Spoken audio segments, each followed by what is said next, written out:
part of the problem in the non-recognition of the human condition of slavery is most people, do not understand what the condition of duress is and why it is so immoral to conduct upon anyone. I'm going to explain what duress is. And these enforcers of slavery are continuously conducting duress upon other beings. And they have no natural right to perform duress and keep other people in a state of duress. And the people who are under this state of duress have every right to end it by whatever means they choose to end it. They have the right. Now, see, I want to make it clear today, I'm not suggesting a direct course of action to anyone. I'm just trying to explain to you what your natural rights are to do. You might be perfectly within your natural law right to take a behavior and yet still die because you take that behavior. To do the right thing is not always the safe thing to do. I'm not talking about what's safe in this presentation. I'm talking about what's our right to do, naturally and inherently in creation. Is it a right or is it not a right? That's all I care about. I'm not talking about whether negative consequences will be rained down upon me by brainwashed cult members if I perform the behavior that I have the right to perform. I'm just trying to conceptually have you understand that the right to do a specific behavior to end duress exists in nature. So let's look at what duress is. Duress is a condition, a continuous condition of coercion, of the free will of a being or group of beings by another being or group of beings through threats of violence and or actual acts of violence if those being coerced do not comply with the decrees or commands they are given. That's what duress is. It's someone saying to you, you will comply to my decrees or commands, or I threaten you with violence if you don't comply.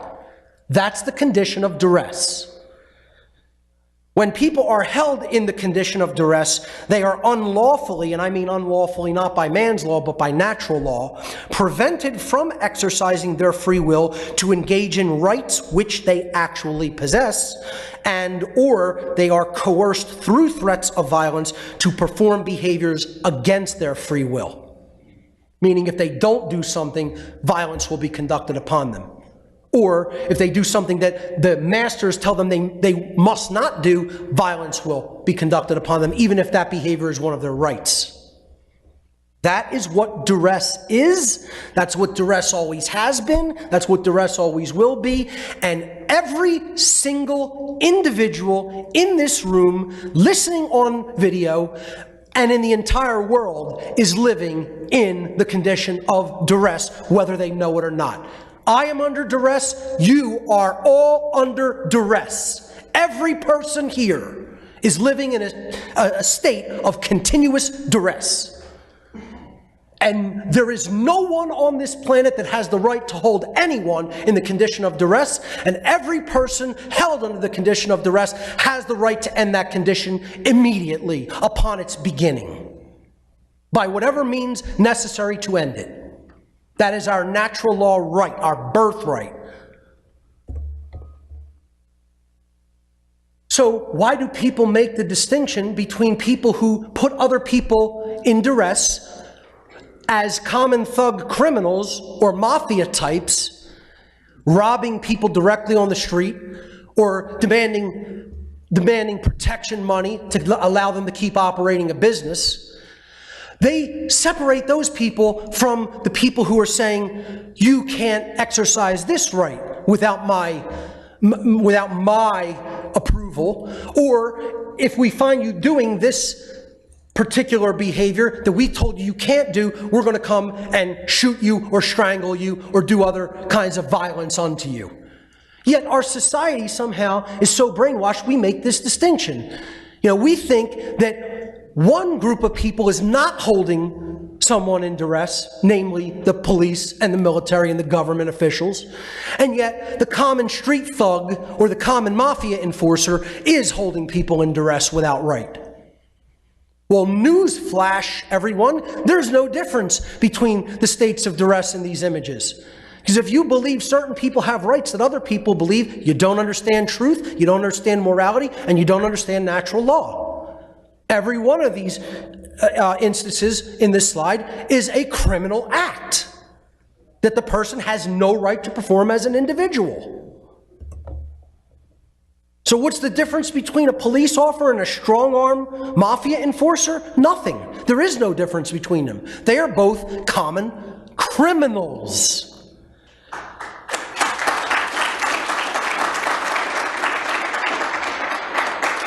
They are both members of gangs, and I would have been that word to say they are both members of cults who do not question orders or think for themselves. They both initiate violence to enforce policy. Both have a code of secrecy, a lack of transparency, and both cite the institution's policies for the violence that they manifest in reality.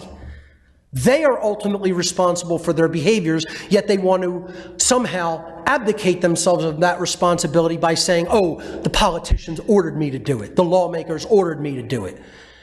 It doesn't matter who tells you to do something that's wrong. If you did it, you're responsible for the harm.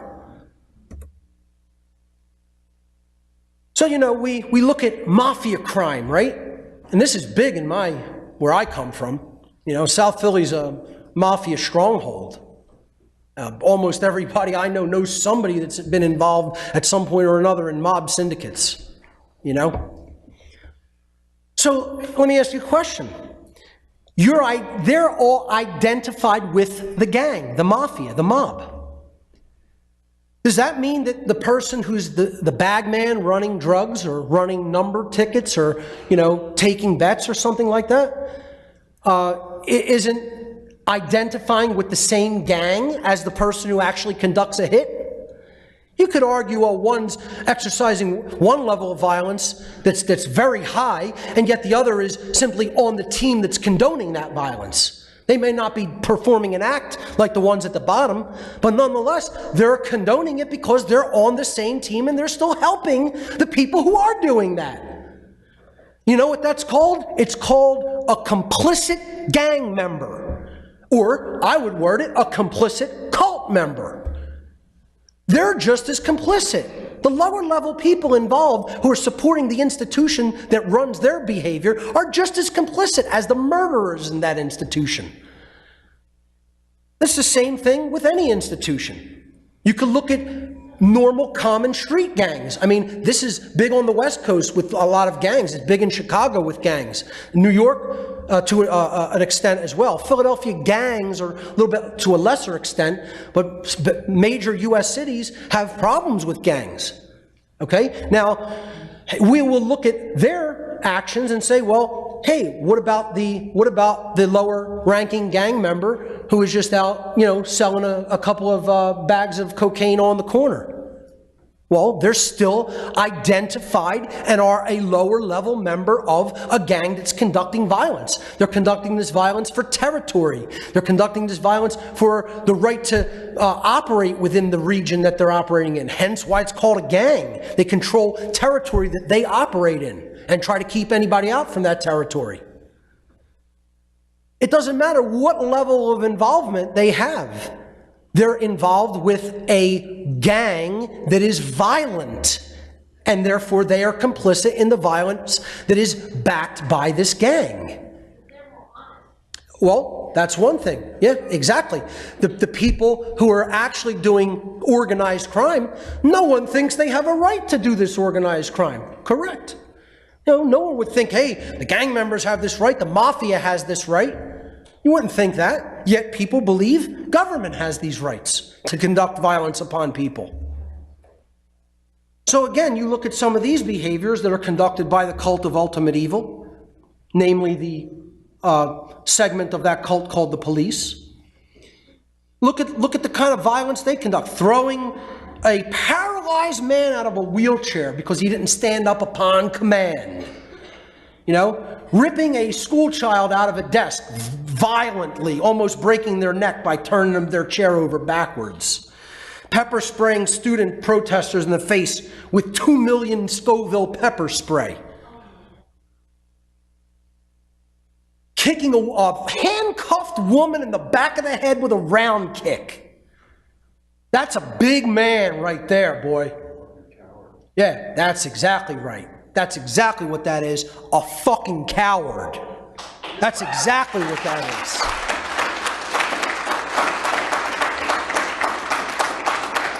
Let me tell you something, folks. These are the tame examples of police brutality in this country. Tame examples.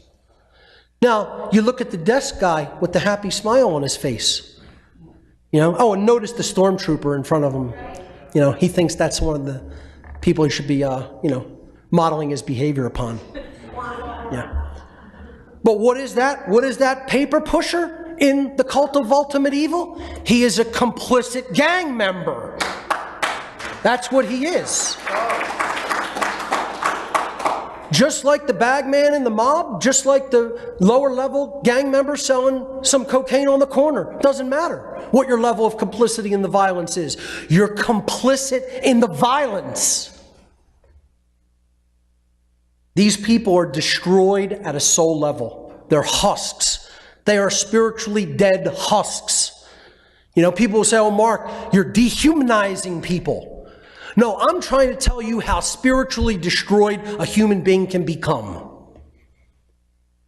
And you know what? We have to understand, not all of them are going to be able to be reached with words. Not all of them. We may be able to reach many. That's what our job is to do. I'm saying we have to step up the effort more to reach people with reason and words and morality, an understanding of morality. But there are some who are destroyed beyond the ability to reverse their course. They're dedicated to evil, whether they even understand that their behavior is evil or not, because that's what a cult does. It makes their membership completely identified with their position in the cult. And then they just say, I'm in this far, I'm all the way in. And no one's going to convince me that I was wrong. See, this is thankfully, thank all of creation that I was able to extricate myself from when I was involved in the cult that I was involved in, namely the dark occult, Satanism. Finally, I was able to be reached with language and reason and persuasion. I also had to practically ruin my life and almost die. That's how hard-headed I was. And then I think I was that hard-headed. There are people who make me look like a light case of the ego. A light case. You know? So I'm trying to explain to people, you have to understand what we're really up against spiritually. How deadened certain people are spiritually. It's going to take Herculean, monumental efforts to try to mentally and spiritually reform these people. That's what the great work is. I'm not saying this to make you depressed about it. We have to know what the task is. We have to know it definitively, honestly, and accurately, or we're not going to get this job done. Again, these are the modern so-called house slaves. Now, what the house slaves of the American Civil War era period were, tragically what they were, as violent and immoral and completely and utterly wrong as the practice of slavery was being performed in this country, you have to understand there were people who were taken from their native lands, and because they were given a little bit more privilege, they beat and whipped and kept the other slaves in line that were often family members, parts of their tribal groups, etc. You'll look in these images, there are slaves with weapons in their hands, threatening the other slaves who are non-compliant with the master's demands.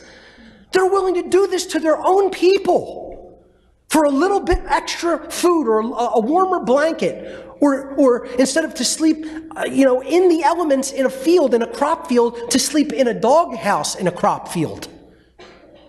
Literally. You see some of them with guns, holding guns while the others are in chains. I mean, this is a special kind of psychopath. This is a special kind of immoral human being.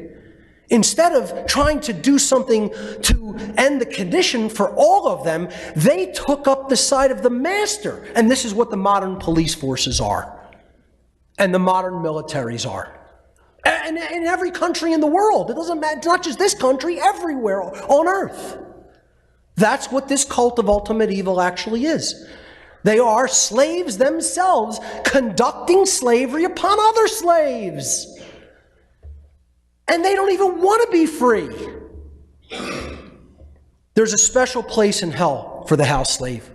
There's a special place in hell. Whether you believe in hell or not, I'm talking about there is a special place of spiritual torment that is reserved in the hearts and minds of people who do jobs like that. The order follower always bears more moral culpability than the order giver. Because their excuse is, I'm just following my orders, like the Nazis said at Nuremberg. Their excuse is, well, that's the law and I don't make it, I just enforce it. I'm just doing my job. They bear more moral responsibility than the person telling them to take the action. Because the order follower is the one who performs the behavior. And in taking that action, they actually bring the resultant harm into physical manifestation in the world.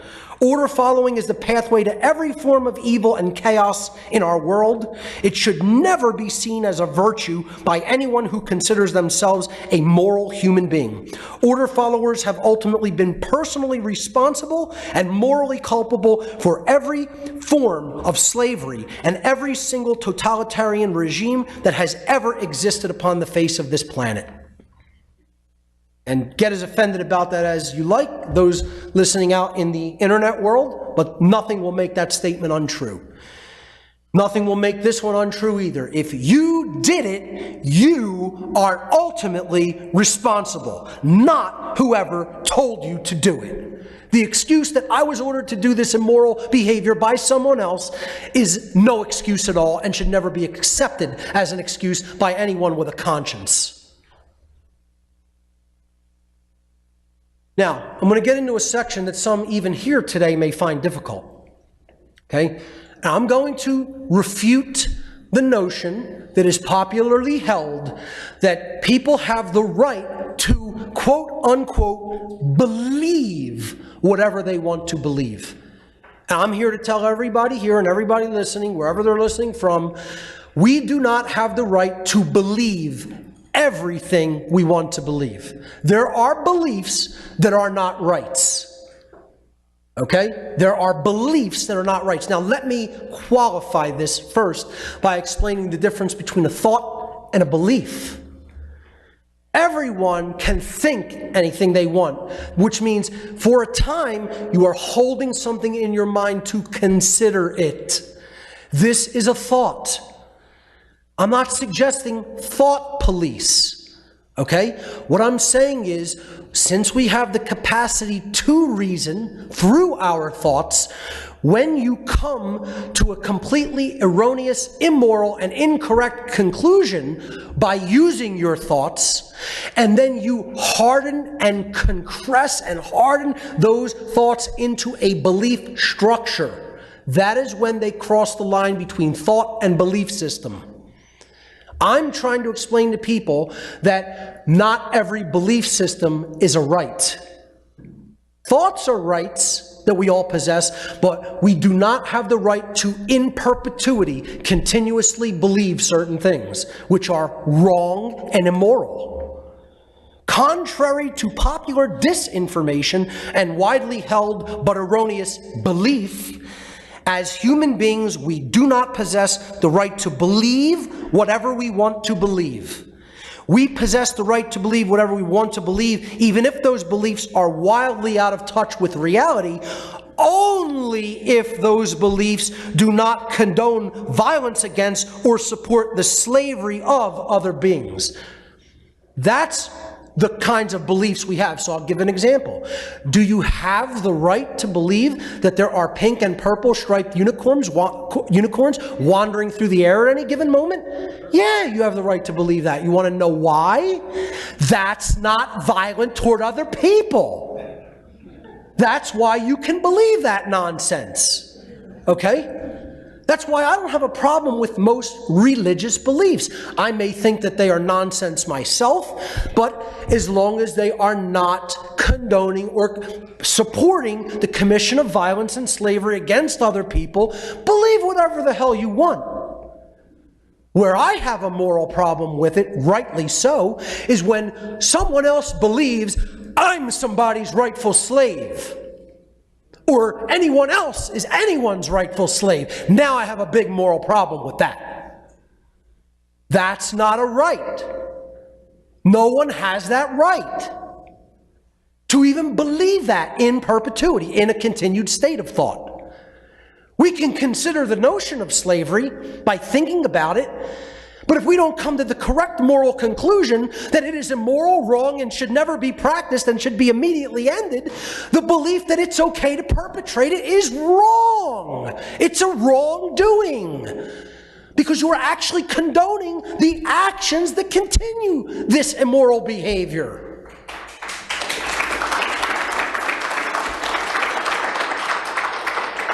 Would people in the southern colonies have had the right to continue to believe that the practice of owning black slaves in the South was a right?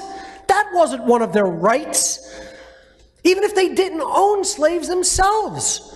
How many people owned slaves in the Civil War era period? And when slaves escaped from the forced labor camps called plantations they were forced to work on, when they escaped, the person would have tried to capture them and bring them back into captivity, because they believed that this was a legitimate condition of owning other people. They had no right not only to do those behaviors, but to even believe in the legitimacy of the condition of slavery. No such right exists, and never has. Sorry, let me go back a slide. To believe government is legitimate is to believe that slavery is legitimate, and that is not a right. We can consider the notion of government through our thoughts, but when we erroneously come to the incorrect conclusion and harden that into a belief system, that becomes a violent belief. The people who believe that slavery is legitimate through government are not within their rights. They are not within their rights to continue to believe that slavery is legitimate for anyone. Unfortunately, in the modern world, people don't understand the distinction. They think there's some sort of a distinction. They don't understand that they're the same thing, government and slavery. Government is slavery. If stealing 100% of the product of someone else's labor is slavery, at what percentage does it become not slavery? This question was originally, I ask this question all the time, but this question was actually originally posed by Frederick Douglass, a slave who escaped his captivity in the South and eventually went to Europe because he was under such duress of being captured and brought back into slavery in the southern states when he moved to the northern states, that he had to actually go over the ocean to where at least black slavery wasn't practiced at the time. Although they're in the other kind of slavery called the belief in a king and queen, called royalty.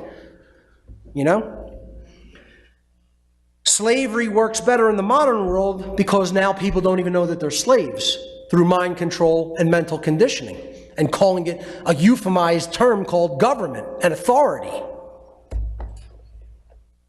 Here's the bottom line when it comes to belief systems, folks. As difficult even as it may be for some people in this room even to get this concept, no one has the right to believe that people are property.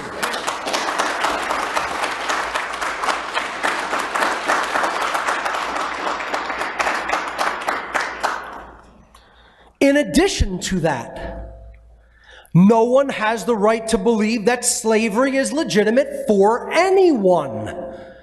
And now, I'm going to take it a step further. Really pay attention to this one. Because here's where people are really in wrong belief, who are refusing to get this message and wake up. No one has the right to believe that slavery is legitimate for anyone, including themselves. This is a big thing you hear even in the freedom movement. Well, if other people want to be slaves, that's their right. No, it's not. No, it's not. No one has the right to believe that they are rightful slaves. Do you want to know why? That belief perpetuates the belief in the legitimacy of slavery, which is also not a right. You don't have a right to believe that you're the legitimate slave of another being. There is no such right in nature. Never has been. We have to abandon this erroneous notion that somehow government is legitimate and a ruling class and a slave class is legitimate through the idea of authority. This erroneous notion. And I think Samuel Adams, again, who is my heart and soul of a dissident. Samuel Adams, who rode on horseback from Boston to Philadelphia to speak at the Pennsylvania State House and urge for a physical rebellion against the tyranny of the crown. Without that man doing that, the American Revolution may have never happened. And I'll tell you something, it's probably the closest thing to a divinely inspired holy act that has ever taken place on this planet. And the people who don't understand what happened in the American Revolution, I feel sorry for them for believing in revisionist history, which I'm going to talk about. Because we need to understand what exactly happened here in the Revolutionary War era period and understand the type of blood sacrifice that, thank God, the men who were willing to give that blood conducted. Because they made it possible for someone like me to stand here and speak these words today. We would be bending over and kissing the ass of a king or queen. And most of us still are, except it's called government now. Well, let me tell you something. Without those men, these ideas wouldn't have propagated in this land to the extent that they did. We owe them a debt. I know the significance of their actions, of their minds and of their actions, because I've read their philosophy, which most people have never done.